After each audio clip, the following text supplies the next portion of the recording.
Hi, പുതിയൊരു വീഡിയോയിലേക്ക് എല്ലാ കൂട്ടുകാർക്കും സ്വാഗതം. ആദ്യമായിട്ട് ചാനൽ കാണുന്ന കൂട്ടുകാരുണ്ടെങ്കിൽ പ്ലീസ് ഒന്ന് സബ്സ്ക്രൈബ് ചെയ്യണേ. ഇന്ന് വന്നിരിക്കുന്നത് നമ്മുടെ വീടുകളിലൊക്കെ സുലഭമായി ലഭിക്കുന്ന കൂവപ്പൊടി വെച്ചുകൊണ്ട് നമുക്കൊരു ഹെൽത്തി ഡ്രിങ്ക് എങ്ങനെ തയ്യാറാക്കിയെടുക്കുക എന്നുള്ള ഒരു റെസിപ്പി ആയിട്ടാണ് കേട്ടോ. നമ്മുടെ വീടുകളിലൊക്കെ കൂവ കാച്ചും കൂവ വരകും ഒക്കെ ചെയ്യാറുണ്ട്. എന്നാൽ കുട്ടികളൊന്നും ഇത് കഴിക്കാറില്ല.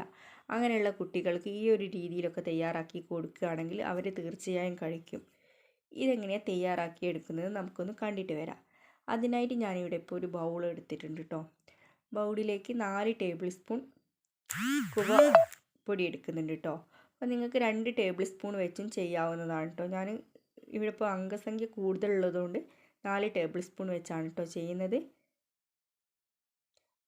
4 ടേബിൾ സ്പൂൺ കുവപ്പൊടി എടുത്തതിന് ശേഷം അതിലേക്ക് ആവശ്യത്തിനുള്ള വെള്ളം ചേർത്ത് നന്നായിട്ട് ഇളക്കി യോജിപ്പിക്കുക. ഇളക്കി യോജിപ്പിച്ചതിന് ശേഷം ഇതൊന്ന് നമുക്ക് മാറ്റി വെക്കാവുന്നതാണ് കേട്ടോ.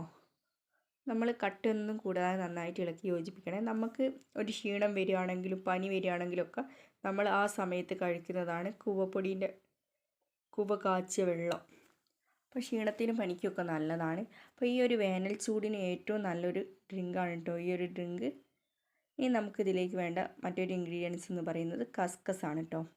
അപ്പോൾ കസ്കസ് ഒരു ബൗളിലേക്ക് എടുക്കുന്നുണ്ട്. അതിലേക്ക് ആവശ്യത്തിനുള്ള വെള്ളം ചേർത്തിട്ട് നന്നായിട്ടൊന്ന് ഇളക്കിയിട്ട് അത് നമ്മൾ മാറ്റി വെക്കുന്നുണ്ട് കേട്ടോ.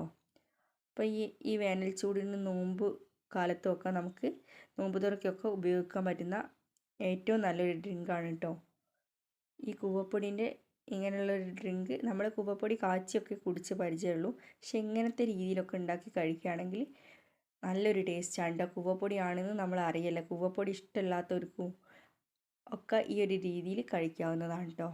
ഇനി ഞാനൊരു പാത്രം എടുത്തിട്ടുണ്ട്. അതിലേക്ക് ഏകദേശം 2 ഗ്ലാസ് വെള്ളം ചേർക്കുന്നുണ്ട് കേട്ടോ. 2 ഗ്ലാസ് വെള്ളം ചേർത്തതിന് ശേഷം അത് തിളയ്ക്കാനായിട്ട് ഒന്ന് സ്റ്റൗവിൽ വെക്കുന്നുണ്ട്. അപ്പോൾ ഇത് തിളച്ച് വരുന്ന സമയം നമ്മൾ നേരത്തെ തയ്യാറാക്കി വെച്ച കൂവപ്പൊടി കലക്കി വെച്ചതില്ലേ, ആ ഒരു കൂട്ടി നമുക്കിതിലേക്ക് ചേർക്കണം. ചേർക്കുന്നതിന് മുമ്പ് നിങ്ങൾ ഒന്നും കൂടി അത് നന്നായിട്ടൊന്ന് ഇളക്കി കൊടുക്കണം കേട്ടോ. അല്ലെങ്കിൽ അതൊക്കെ കൂവപ്പൊടിയൊക്കെ താഴെ ഊറിക്കിടക്കേക്കും. അതുകൊണ്ട് നന്നായിട്ട് ഇളക്കിയതിന് ശേഷം ഈ ഒരു പാത്രത്തിലേക്ക് ഒഴിക്കുക. എന്നിട്ട് നന്നായിട്ട് ഇളക്കി കൊടുക്കുക, കൈവിടാതെ. ഇത് പെട്ടെന്ന് തന്നെ നമുക്ക് തയ്യാറാക്കി എടുക്കാൻ പറ്റുന്ന കേട്ടോ. കൂവപ്പൊടിയൊക്കെ വേഗം വെന്ത് കിട്ടുന്ന ഒരു സാധനമാണ്. അപ്പോൾ അധികം കട്ടിയിലാക്കണ്ട കേട്ടോ. അധികം നമ്മൾ വിരകുന്ന രീതിയിലേക്ക് ആവണമെന്നില്ല. നമ്മൾ ഒരു ഏകദേശം പാകമാകുമ്പോൾ ഇത് തിള വന്ന് കുറച്ച് ഏകദേശം പാകുന്ന സമയത്ത് നമുക്കിത് തണിയാനായിട്ട് മാറ്റി എടുക്കാവുന്നതാണ് കേട്ടോ. അധികം കുറുക്കാക്കി എടുക്കേണ്ട ആവശ്യമില്ല. നമ്മളിത് ഈ ഒരു ഡ്രിങ്കിന് വേണ്ടി ചെയ്യുമ്പോൾ അപ്പോൾ ഇത് ഏകദേശം ആയിട്ടുണ്ട്. ഞാൻ ഇനി മാറ്റി വെക്കുകയാണേ. ഇനി നമുക്കിതിലേക്ക് വേണ്ടത് ഏതെങ്കിലും ഒരു മധുരമുള്ള പഴമാണ് കേട്ടോ. ഞാനിപ്പോൾ ഇവിടെ എടുത്തിട്ടുള്ളത് ആപ്പിളാണ് കേട്ടോ. നിങ്ങളെടുത്ത് ബനാന ഉണ്ടെങ്കിൽ നിങ്ങൾക്ക് അതും എടുക്കാവുന്നതാണ്. ഏത് പഴം ചേർത്താലും നല്ല ടേസ്റ്റാണ് കേട്ടോ. പക്ഷേ പുളിയുള്ളത് ചേർക്കരുത്, മധുരമുള്ള പഴം തന്നെ ചേർക്കണം. ഇനി ഒരു മിക്സി ജാർ എടുത്തിട്ടുണ്ട്. ജാറിൻ്റെ അകത്തേക്ക് നേരത്തെ കുറുക്കി വെച്ച കൂവ ആണ് ചേർക്കുന്നത്. ആ ഒരു വീഡിയോ സ്കിപ്പായി പോയിട്ടുണ്ട് കേട്ടോ. കൂവ ചേർത്തതിന് ശേഷം ഏപ്പിൾ കട്ട് ചെയ്തത് ചേർക്കുക. ഏപ്പിൾ കട്ട് ചെയ്തതിന് ശേഷം നമ്മൾ 2 സ്പൂൺ എടുക്കുന്നുള്ളെങ്കിൽ അര ഏപ്പിൾ മതി കേട്ടോ. ഞാനിപ്പോൾ 4 സ്പൂൺ എടുത്തതിനെ കൊണ്ട് ഒരു ഏപ്പിൾ മുഴുവനായിട്ട് എടുത്തിക്കുക, അല്ലെങ്കിൽ ഫുൾ ഏപ്പിളിൻ്റെ ടേസ്റ്റ് ആയി പോകും. അതുകൊണ്ടാണ്. ഇനി ആവശ്യത്തിനുള്ള ഞാൻ പാലും വെള്ളം കൂടി തിളപ്പിച്ചതാണ് കേട്ടോ ചേർക്കുന്നത്. നിങ്ങൾക്ക് പാല് മാത്രം ചേർക്കുന്നുണ്ടെങ്കിൽ അങ്ങനെ ചേർക്കാം. ഞാൻ പാലിൻ്റെ ടേസ്റ്റ് മാത്രം ആവണ്ടെന്ന് കരുതിയിട്ടാണ് പാലും വെള്ളം കൂടി തിളപ്പിച്ച് ചേർത്ത്. ആവശ്യത്തിനുള്ള പഞ്ചസാരയും ചേർത്ത് നന്നായി അടിച്ചെടുത്തിട്ടുണ്ട്. ഇനി നമുക്ക് ഗ്ലാസ്സിലേക്ക് സെർവ് ചെയ്യാം. അതിന് മുമ്പ് നേരത്തെ തയ്യാറാക്കി വെച്ച കസ്കസ് ഒന്ന് ഗ്ലാസ്സിൽ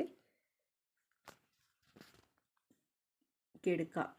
ഇനി അടിച്ച് വന്നിട്ടുണ്ട് കേട്ടോ, ജ്യൂസ് അടിച്ച് വന്നിട്ടുണ്ട്. അത് ഞാൻ ഗ്ലാസ്സിലേക്ക് സെർവ് ചെയ്യുന്നുണ്ട്. അപ്പോൾ നിങ്ങൾക്കിപ്പോൾ കാണുമ്പോൾ തന്നെ അറിയാൻ പറ്റൂ ഇത് കൂവപ്പൊടിയാണെന്ന് നമുക്ക് മനസ്സിലാവുകയില്ല. അപ്പോൾ അത്രയും ഹെൽത്തി ആയിട്ടുള്ളൊരു ഡ്രിങ്ക് ഇവിടെ തയ്യാറായിട്ടുണ്ട്. ഇനി നമുക്കിതിലേക്ക് ഒരു ഇൻഗ്രീഡിയൻസ് കൂടി ചേർക്കാനുണ്ട് കേട്ടോ. ഞാൻ ചേർക്കുന്നത് പിസ്തേൻ്റെ എസൻസ് ആണ്. ഒരു ഫ്ലേവറിന് വേണ്ടി ചേർക്കണേ. അത് ഓപ്ഷണലാണ്, നിങ്ങൾക്ക് വേണമെങ്കിൽ ചേർത്താൽ മതി. അത് ചേർത്തില്ലെങ്കിലും നല്ല ടേസ്റ്റാണ്. അപ്പോൾ ഞാനത് കയ്യിലുള്ളത് കൊണ്ട് 2 ഡ്രോപ്സ് വെച്ച് ഓരോ ഗ്ലാസ്സിലും ചേർക്കുന്നുണ്ട് കേട്ടോ. അപ്പോൾ ഒന്നും കൂടി കളർഫുള്ളാവും, ഒരു കളറും കിട്ടും, നല്ല പിസ്തേൻ്റെ ഒരു സ്മെല്ലും ആ ഒരു ടേസ്റ്റും ഒക്കെ വരുമ്പോൾ ഒന്നും കൂടി ടേസ്റ്റ് കൂടും ഈ ഒരു ഡ്രിങ്കിന്. അപ്പോൾ എല്ലാവരും ഈ ഒരു ഡ്രിങ്ക് ഒന്ന് തയ്യാറാക്കി നോക്കുക. വളരെ ടേസ്റ്റിയാണ്. ഈ കൂവപ്പൊടി കൊണ്ടുള്ള കൂവവെള്ളം കഴിക്കാത്ത കുട്ടികൾക്കും അതുപോലെ കൂവ വിരകിയത് കഴിക്കാത്ത കുട്ടികൾക്കും ഈ ഒരു രീതിയിൽ ഉണ്ടാക്കി കൊടുക്കുകയാണെങ്കിൽ അവർ തീർച്ചയായും കഴിക്കും. അത്രയും ടേസ്റ്റിയാണ് കേട്ടോ. അപ്പോൾ ഒരു വെറൈറ്റി ഡ്രിങ്കാണ്. എല്ലാവരും ട്രൈ ചെയ്ത് നോക്കുക. എൻ്റെ വീഡിയോ ഇഷ്ടമായാൽ എല്ലാവരും ലൈക്കും കമൻറ്റും സബ്സ്ക്രൈബും ചെയ്യാൻ മറക്കരുതേ. ഇനിയൊരു വീഡിയോ ആയിട്ട് വരുന്നവരെ എല്ലാവർക്കും ബൈ.